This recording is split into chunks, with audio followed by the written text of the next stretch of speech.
côté d'une des plus grandes terres agricoles en un seul bloc de Bruxelles. L'agriculteur qui la cultive, il fait surtout des céréales, maïs. Il y a encore un long chemin avant que ça puisse vraiment devenir un projet exemplaire, mais il y a un énorme potentiel.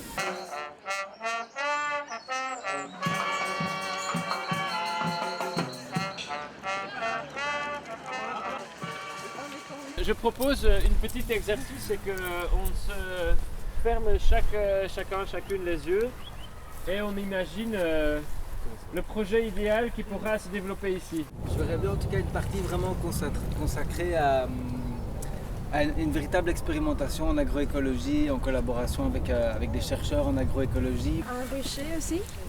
Et peut-être une espèce de prairie, enfin l'espace maraîchage et tout, et alors peut-être un projet pédagogique avec des enfants. Comme c'est très grand quand même, quelques logements sociaux, ça ferait un peu de mixité sociale dans ce quartier. Mais pas trop, parce que c'est vrai qu'il faut profiter de la grandeur du terrain pour faire de l'agroécologie, quoi. Une chose que je sens manque un peu à Bruxelles, c'est une sorte de maison paysanne. C'est-à-dire une maison associative où les associations paysannes autour de la souveraineté alimentaire peuvent faire leurs réunions, où des personnes peuvent aussi dormir quand il y a des personnes qui viennent. Et ça a lieu d'échange, peut-être avec des bureaux de certaines organisations.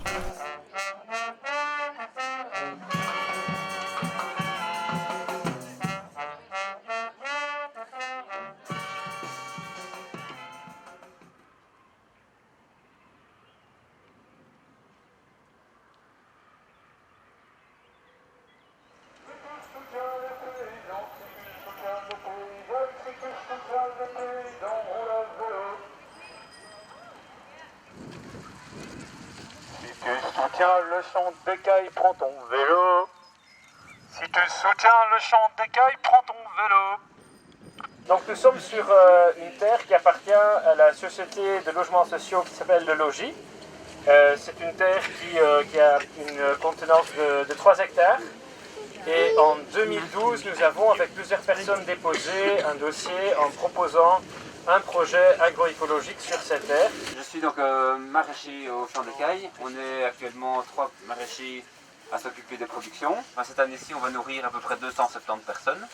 Pour favoriser l'inclusion sociale, ce qu'on a fait, c'est qu'on a proposé une fourchette de prix qui fait que ceux qui ont un peu moins de facilité, eh bien, leur montant soit compensé par ceux qui ont un peu plus de facilité. Ici, ce qui est donc intéressant, c'est qu'aussi c'est un projet d'auto-récolte.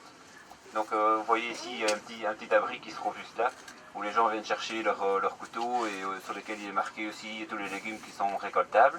Les gens alors se baladent dans le chemin central et vous voyez il y a des petits drapeaux verts là de temps en temps devant les légumes et c'est chaque fois les endroits où les gens peuvent venir récolter leurs légumes.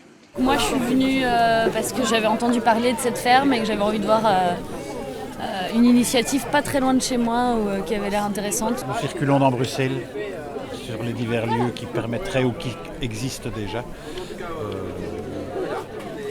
de cultiver la terre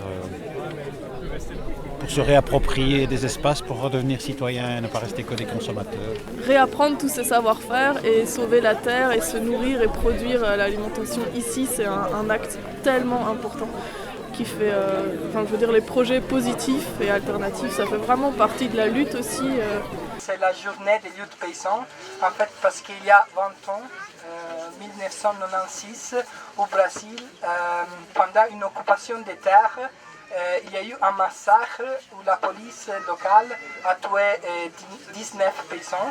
Après 20 ans, on a décidé que aussi cette journée-là, c'est dédié à l'accès à la terre. On est sur un cas d'agriculture urbaine, mais derrière ça, il y a quand même fondamentalement une volonté de défendre la paysannerie. La paysannerie ne se passe pas toujours en ville, elle se passe aussi autour. Il y en a qui sont en train de réfléchir à une ceinture alimentaire, il y en a d'autres qui se battent pour la défense des paysans en Belgique. Donc réformer, défendre l'accès à la terre, c'est un des premiers problèmes si on veut redévelopper l'agroécologie.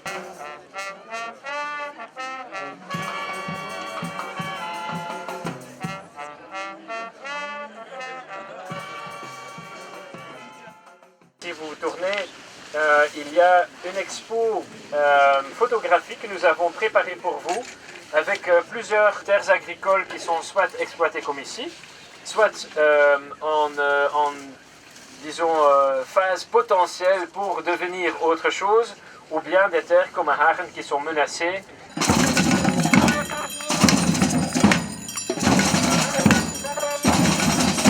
Le 17 avril 2014, le RESAP a donc lancé l'idée d'aller planter des patates à l'endroit qui est là en fait. Quelques mois après, des militants d'horizons divers contre la maxi-prison et le monde qui va avec ont décidé de lancer une occupation, de construire des cabanes, de lancer un potager, de lancer un verger. C'était pas le début de la lutte contre la maxi-prison, il y avait déjà des habitants et des assos qui étaient engagés, mais disons que ça a marqué un tournant dans ce combat-là, parce que ça a permis aussi de mettre en évidence le fait qu'il y avait des solidarités possibles entre les gens qui luttent contre le monde de la prison, le monde social, le monde du contrôle, de la sécurité, de toujours plus là-dessus, et à la fois des gens qui luttent pour un autre modèle alimentaire, une autre agriculture. C'est un terrain grillagé, c'est 18 hectares. D'une grande richesse en termes de biodiversité, un lieu indispensable de halte pour les oiseaux migrateurs.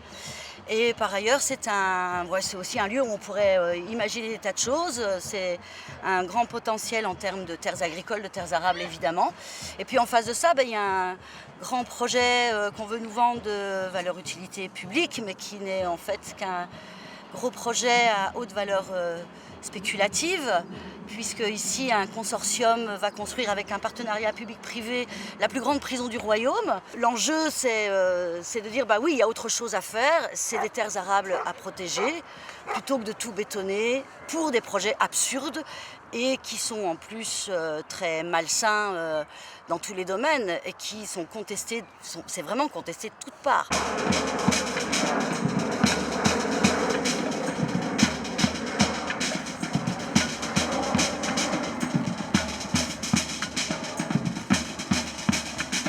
Ici, c'est un potager collectif qui s'appelle Frutti à Rennes. On est sur une zone traditionnelle de maraîchage à Rennes. On a un terrain de la ville qui est mis à disposition, qui fait à peu près 2-3 000 m². Et on a commencé cette année à constituer en fait des petits groupes qui chacun commence à développer un petit peu différentes façons de pratiquer. Moi, j'espère que d'abord, la plupart des personnes qui vivent en ville, et c'est le cas pour les Bruxellois, se reconnectent un petit peu à l'agriculture, enfin l'agriculture en tout cas à la terre, se rendre compte que c'est elle qui nous nourrit et qu'il est plus que temps de renouer avec elle et de créer des liens plus étroits avec ceux qui la cultivent. C'est quoi notre quartier? C'est le potager. Qu'est-ce qui fait kiffer? Être à Walpé. Tout le monde sa carotte et tout le monde son poireau. Personne qui poireau, personne qui reste sur le carreau. C'est quoi notre quartier? C'est le potager. Qu'est-ce qui fait kiffer? Être à Walpé. Tout le monde son cochon et tout le monde son poney. Et même sans un rond, personne ne reste sur le côté.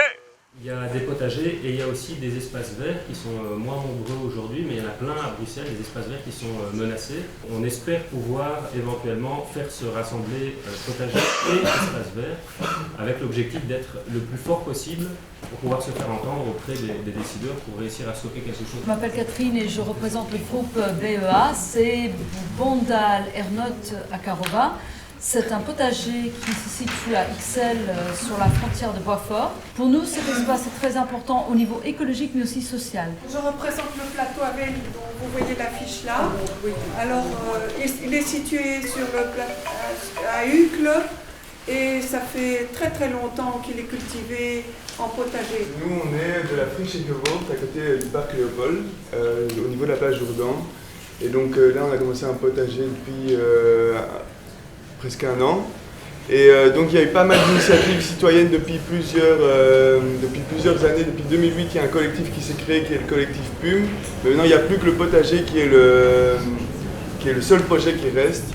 Et en gros, là, les enjeux qu'il y a, c'est qu'il y a des plans de construction, une construction d'un bâtiment d'habitation et une construction d'un chemin qui relie le parc Léopold à l'avenue Malbec.